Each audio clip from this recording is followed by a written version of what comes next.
62 joueurs issus de 15 clubs sont déclarés inéligibles pour les playoffs par la Fédération camerounaise de football. Ils sont accusés d'avoir des doubles identités. Le règlement il est clair, les joueurs concernés seront exclus de la compétition tout simplement, ils n'y prendront pas part. Et c'est dans le respect des règles de la compétition justement que ces listes ont été sorties pour permettre aux joueurs de corriger ou alors de se justifier et aux autres clubs de poser des dénonciations parce que dès vendredi, il n'y a plus de réclamations liées à la qualification des joueurs pour garantir l'intégrité de la compétition.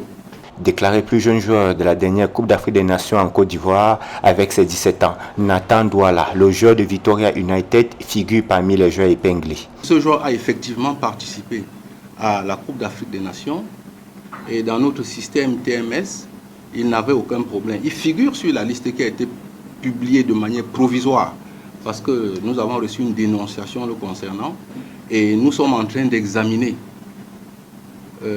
ces cas de double identité comme le prévoient nos règlements. Il faut le souligner, après la publication des listes, les clubs et les joueurs concernés ont un délai de 48 heures pour apporter tout justificatif pouvant les exonérer de ce qui leur est reproché. Cette mesure fait en effet partie des innovations de la Fédération camerounaise de football en vue du déroulement des play-offs. La FECAFOOT veut donner une image plus crédible et professionnelle au football camerounais. Vous observez qu'à la différence de l'édition 2023, il y a par exemple les rencontres qui se disputent sur 3 régions, à savoir le centre, le littoral et l'ouest. Ensuite, les clubs de l'élite Tour recevront aussi des primes. Durant 2023 toujours, tous les clubs de l'élite Tour, l'élite One sont concernés par les play-offs. Alors que pour l'édition 2023, seuls 4 clubs, dont Canon, Coton, Bamoto et Gazelle, ont compéti pour les play-offs Hop et un match d'appui a opposé Edin Sport de la Lequier à Yon Sport Academy pour déterminer l'équipe qui devrait accompagner Dragon, Yafoot, Renaissance et Njiko en élite Tour.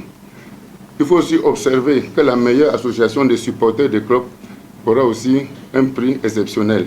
Les récompenses aussi sont connues. Championnat professionnel MTN Elite Tour. Première équipe, 15 millions de francs CFA. Deuxième équipe, 10 millions de francs CFA. Troisième équipe, 5 millions de francs CFA. Et la quatrième équipe, 3 millions de francs CFA. En ce qui concerne le championnat professionnel MTN Elite One, la première équipe doit empocher 50 millions de francs CFA. La deuxième, 25 millions. La troisième, 15 millions. Et la quatrième, 10 millions de francs CFA.